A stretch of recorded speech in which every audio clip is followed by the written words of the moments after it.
உனக்கு என்ன பண்ணும்? பிஸ்னஸ் தான் பண்ணும். அதுவும் பண்ணு. ஓகே. கல்யாணத்துக்கு அப்புறம் கூட நீ பிஸ்னஸ் பார்த்துக்க, நான் வீட்டை பார்த்துக்கிறேன். இல்லை நான் வீட்டை பார்த்துக்கிறேன். ஓகே, உனக்கு என்ன பிடிச்சிருக்கோ நீ அதை பண்ணு. மரா. ஒரு நிமிஷம். சாரி. நான் நிறைய பேசணும்னு வந்தேன். நான் நிறைய ப்ரிப்பேர் பண்ணிட்டு வந்தேன். நான் மறந்துட்டாரா? என் மனசு பூரா நீ தான் இருக்க.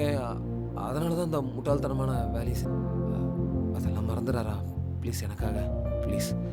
மாரா, என்னை கன்வின்ஸ் பண்ணாதீங்க. இவ்வளோ நாளாக நம்ம பேசுனது எல்லாத்தையுமே அப்படியே விட்டுறலாம். எல்லாத்துக்கும் ஒரு ஃபுல் ஸ்டாப் வச்சிடலாம். அதுதான் நம்ம 2 பேருக்குமே நல்லது. என் மேலே இருந்தனும் கோவம் குறையில உனக்கு? அப்படி ஒன்றும் இல்லை. ஆக்சுவலி என்னோட மைண்ட் இப்போ நியூட்ரலாக இருக்கு. எக்ஸ்பெக்டேஷன் இல்லாதப்போ மனுஷங்க ஏமாற மாட்டாங்க.